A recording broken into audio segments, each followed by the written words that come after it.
With Radio Algeria International, you will not miss a single major political or economic event. Radio Algeria International, our voice in the world.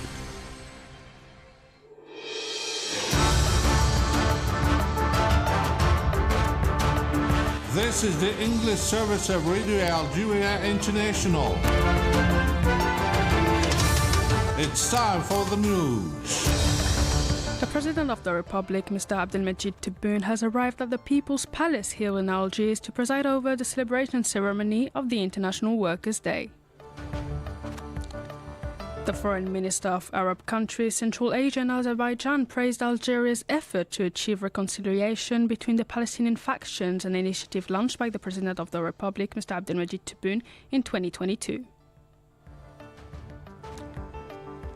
While the Palestinian movements Fatah and Hamas have expressed their political will to achieve reconciliation through dialogue and consultation, the UN has warned that a ground invasion in Rafah would be a tragedy beyond words. Those were the major developments. Now the full news edition. Good afternoon. The President of the Republic, Mr. Abdelmejid Tebboune, has arrived at the People's Palace here in Algiers to preside over the celebration ceremony of the International Workers' Day. The President of the Republic was welcomed upon his arrival at the headquarters of the Trade Union Centre by the Secretary General of the General Union of Algerian Workers, UGTA, Ammar Takshdout, and Labour Minister Faisal Ben Taleb. On the occasion, President Tebboune recited Al-Fatiha and laid a wreath of flowers at the memorial of the martyr Haysat Idir and the former Secretary General of the UGTA martyr Abdelhaq Ben Hamouda. The President also greeted the senior state officials attending the ceremony. The International Labour Organization said this year the celebration of Labour Day has a sense of urgency for renewed commitment to social justice as the world navigates through the complexities of our time, including climate change and the rapid evolution of the workplace due to technological advancements. These challenges have not only tested our resilience but have also underscored the indispensability of concerted efforts and solidarity in promoting the welfare of workers across the sector. In a final communiqué issued at the close of the third session of the Arab Economic and Cooperation Forum with the countries of Central Asia and Azerbaijan, the foreign ministers of the Arab countries, Central Asia and Azerbaijan praised Algeria's efforts to achieve reconciliation between the Palestinian factions, an initiative launched by the President of the Republic, Mr. Abdelmejid Tebboune, in 2022. At this session held in Doha, the Foreign Affairs Ministers praised Algeria's role and its efforts at the UN at the service of the Palestinian cause to enable Palestinians to become a full member of the United Nations. They also welcomed the participation of several Arab countries and Azerbaijan in the Gas Exporting Countries Summit, GECF, held on March 2nd in Algiers, and the inauguration of the headquarters of the Gas Research Institute, GRI, in Algiers.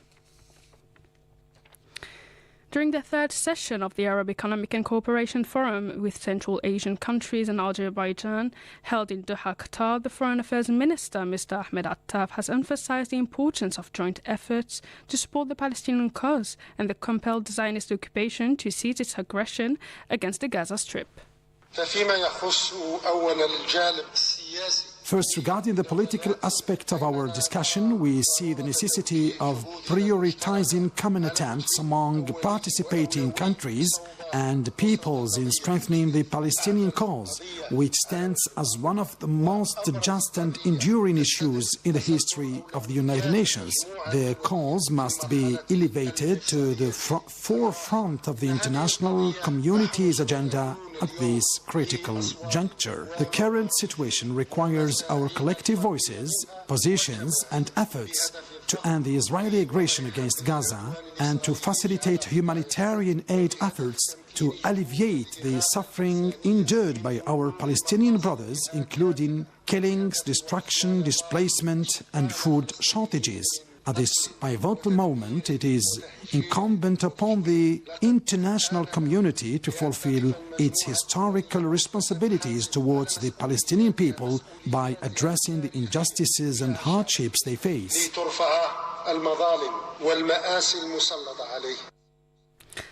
Regarding the economic dimension, Mr. Attaf affirmed that this aspect has received significant attention from our countries, as evidenced by the inclusion of economic cooperation in the name of our forum and its participation structure.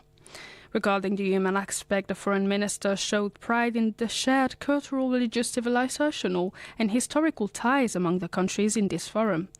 These ties, deeply rooted, should be nurtured and promoted to overcome differences, bridge gaps, and promote values, principles and ideals that contribute to a fairer and more equitable global order. The Foreign Affairs Minister, Ahmed Attaf, has held talk in Doha, Qatar, with the head of the Government of National Unity of Libya, Abdelhamid Dbeiba, on the sidelines of his participation in the proceedings of the third session of the Arab Economic and Cooperation Forum with the countries of Central Asia and Azerbaijan. On the occasion, the two parties examined the means of strengthening relations of cooperation and brotherhood between the two brotherly countries and peoples, as well as the prospects of raising them to higher levels in mutually beneficial areas of common interest. The two parties also exchanged views and analysis on developments on the Libyan scene, as well as developments in the political and security situation in the region. The Foreign Affairs Minister, Mr. Attaf, also met with his Lebanese, Sudanese, Mauritanian, Azerbaijani and Somali counterparts. The talks provided an opportunity to review relations between Algeria and these brotherly and friendly countries, as well as issues of common interest at both regional and international levels. The Minister of Foreign Affairs, Mr. Attaf, has received a telephone call for the Minister of Foreign Affairs of the Sultanate of Oman, with whom he discussed the spatial relations of brotherhood and cooperation between the two brotherly countries and peoples, as well as ways and means of strengthening them in anticipation of the forthcoming bilateral deadlines. The two ministers also discussed Arab issues of common concerns. The Speaker of the Council of the Nation, Salah Gujid, has said in Algiers that Algeria's positions in Palestine are unchanging and its approaches to the issues of occupation are decisive and exhaustive. At a meeting with the delegation from the Council of the Nation participating in the proceedings of the 5th Conference of the League of Parliamentarians for Al-Quds, held from the 26th to the 28th of April in Istanbul, Turkey, Salah Gujid called for these positions to be disseminated and defended by accompanying official diplomacy in the honourable battles it is waging on all fronts in support of the Palestinian and Sahrawi peoples under the supervision of the President of the Republic, Mr. Abdelmajid Tebboune, and following his guidelines. At the start of the meeting, the President of the Council of the Nation welcomed the active participation of the Algerian parliamentarian delegation, which received favorable popular official and media coverage, culminating in the election of the Vice President of the Council of the Nation and Vice President of the Executive Committee of Inter-Parliamentary Union, IPU, Ahmed Kharshi, Vice President of the League of the Parliamentarians for Al-Quds. The Energy and Mines Minister, Mohamed Arkab, has received the diplomatic advisor of the Italian Prime Minister in charge of the Mattei Plan, Fabrizio Saggio, with whom he examined ways and means of strengthening bilateral cooperation in the field of energy and mines. More in this report by Majid Mila. During the meeting, which took place at the ministry's headquarters, both parties reviewed the state and development prospects of operation and partnership relations between the two countries, describing them as excellent to the field of energy and mines. On this occasion, Mr. Saggio made a presentation on the Mattei Plan, whose aim is to strengthen cooperation relations with African countries so that they develop their natural resources, particularly in the areas of energy and infrastructure. The Italian official also expressed his country's desire to cooperate with Algeria in promoting training in several fields, notably energy. The two sides further discussed business and investment opportunities and ways and means of exchanging experience and expertise between companies from both countries. The Energy Minister, for his part, made a general overview of the different programs for the development of renewable energies, natural gas and electricity production, welcoming the progress carried out by the two countries within the framework of the partnership. Mr. Arkab welcomed Italy's efforts in favor of strengthening cooperation with African countries on the basis of natural respect and common interests, for the intensification of investments and improvement of infrastructure through the Mattei Plan, particularly in the energy sector. Meanwhile, the Minister of Agriculture and Rural Development, Youssef Sherfa, has received the diplomatic advisor for the Italian Prime Minister in charge of the Mattei Plan for Africa, Fabrizio Saggio, with whom he reviewed the state of bilateral relations and ways and means of strengthening cooperation between the two countries. During the meeting, the two officials reviewed the state of the privileged bilateral relations linking Algeria to Italy in different fields. The talks between Mr. Sherfa and Mr. Saggio focused on investment projects in Algeria in the agricultural field. The two parties also examined cooperation opportunities in the technical and training fields, particularly in terms of fighting desertification and adapting to climate change. The Communication Minister, Mohamed Lahgab, has deplored the double standard of the Western media in dealing with the world's issues, notably when it comes to deal with information related to the Palestinian cause and the genocide committed in Gaza. There are serious issues in the world of the media. For instance, let's take the case of Europe and the United States. They don't even have the freedom to objectively deal with what's happening in Gaza, despite the fact that they pretend to be the source of freedom. And whenever the presidents of these countries speak, they speak about the Western values, stressing that they defend the Western values.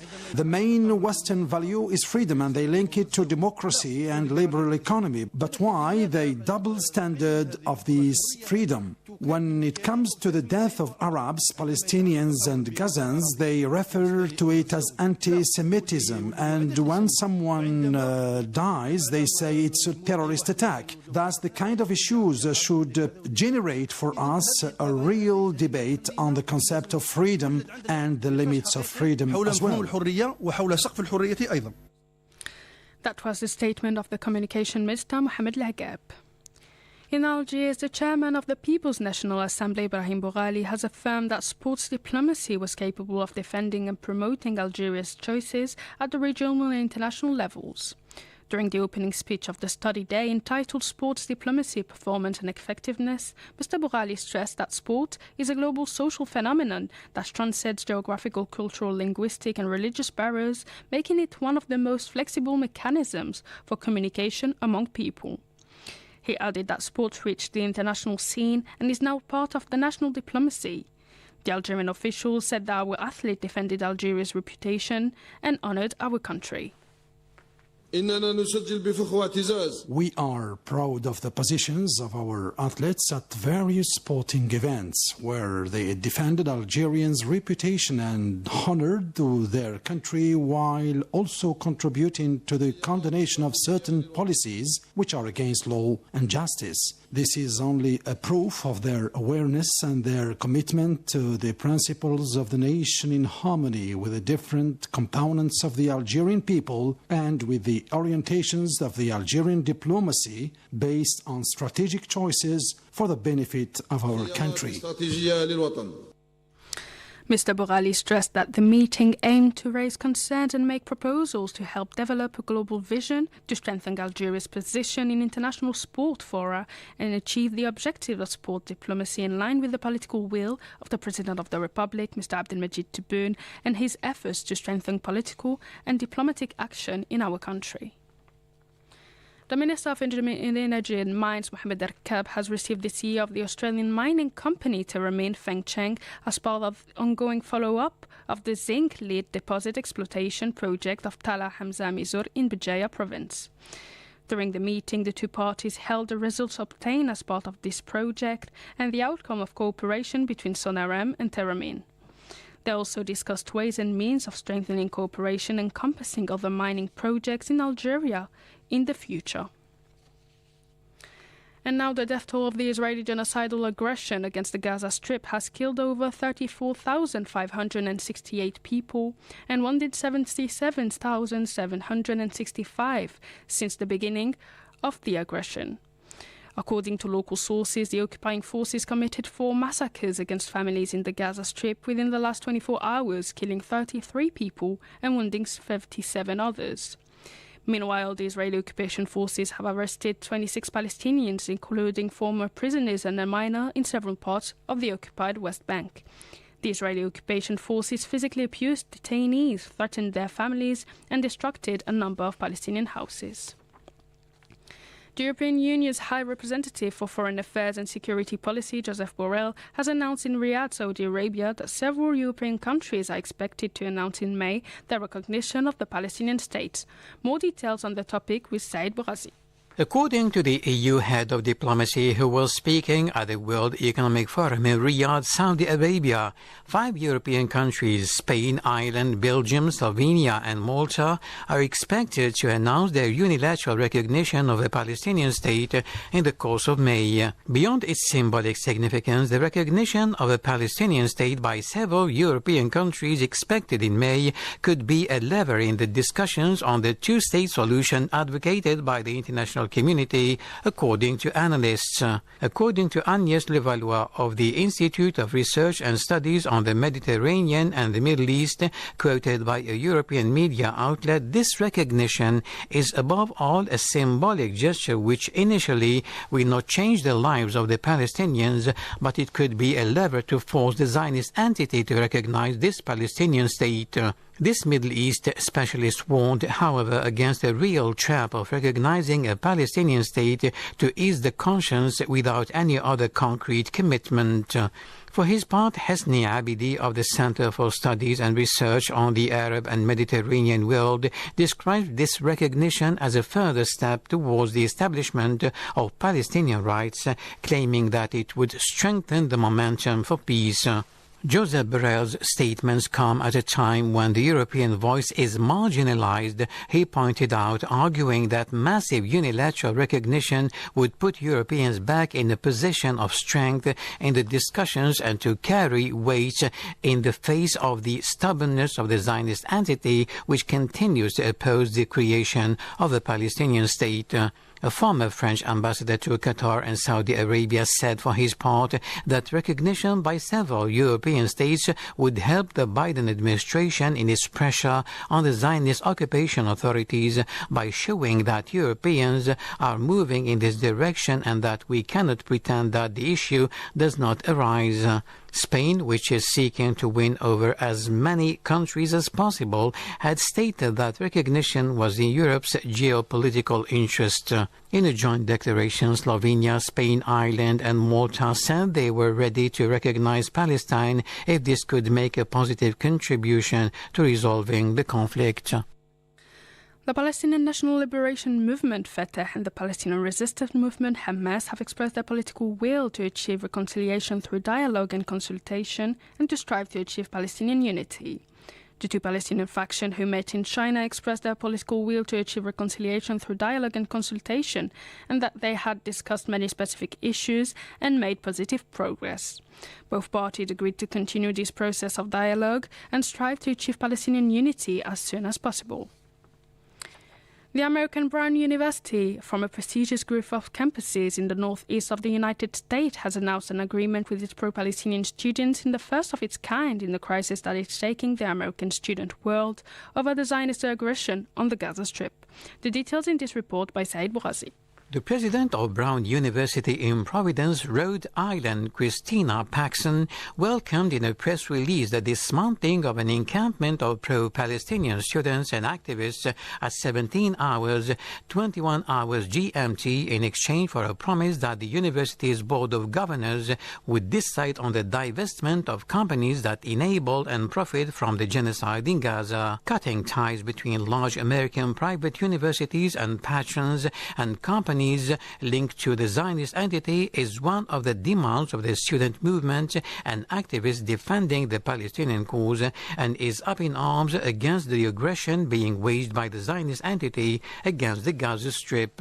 The agreement at Brown is the first concession made by an elite university to the national movement that has spread over the last 2 weeks across the United States, from California in the West, UCLA, USC universities and others, to the northeastern states, Columbia, Yale, Harvard, UPenn, via central and southern states such as Texas and Arizona. Between May and October, the students and Brown's management will still have to discuss contours of the agreement. In the camp, demonstrators jumped for joy and hugged each other, chanting. The demonstrations on American campuses have rekindled the debate in the United States, which has been tense since the start of the aggression against the Gaza Strip between freedom of expression, a constitutional right, and accusations of anti-Semitism and anti-Zionism. The president of Brown acknowledged that the destruction and loss of life in the Middle East has led many students to call for significant change. The UN and the Secretary-General for Humanitarian Affairs and Emergency Relief Coordinator Martin Griffiths has warned that a ground operation led by the Israeli occupation forces against the southern city of Rafah would be nothing short of a tragedy beyond words. More in this report by Majid Mila. Mr. Griffiths said a ground invasion in Rafah will be nothing short of a tragedy beyond words, adding that no humanitarian plan can counter that. The United Nations humanitarian chief added that the world has been appealing to the Israeli occupation authorities for weeks to spare Rafah, but a ground invasion there is on the immediate horizon. Mr. Griffiths stressed that a ground invasion would spell even more trauma and death for the hundreds of thousands of people who have fled to Gaza's southernmost point to escape disease, famine, mass graves and direct fighting. He emphasized that a ground invasion would strike a disastrous blow, while agencies are already struggling to provide humanitarian aid despite the active hostilities, impassable roads, unexploited ordnance, fuel shortages, delays at checkpoints and Israeli restrictions. The United Nations Relief and Works Agency for Palestinian Refugees in the Near East, UNRWA, has called on countries to support an independent investigation into the killing of its staff and damage to its premises once the Zionist war on the Gaza Strip is over. UNRWA accused the Zionist entity of targeting its facilities during more than 7 months of aggression in Gaza Strip and said that 182 of its employees had been killed and more than 160 of its facilities damaged, resulting in the death of hundreds of people fleeing the bombardments. After the briefing, UN member states in Geneva, UNRWA Commissioner General Philippe Lazzarini told reporters that he wanted countries to support an independent investigation to examine this blatant disregard of the United Nations in order to prevent this form from becoming a new form in the future as well. Lazzarini said that the Zionist entity had banned him from entering Gaza last month and that he planned to visit again next Sunday in the hope that the Zionist occupation would let him in. That's it for our news bulletin, and on the occasion of the International Workers' Day, I invite you to listen to this special program dedicated to a special Workers' Day for Algeria, and that is May 1st, 1945 by Essia Bekar.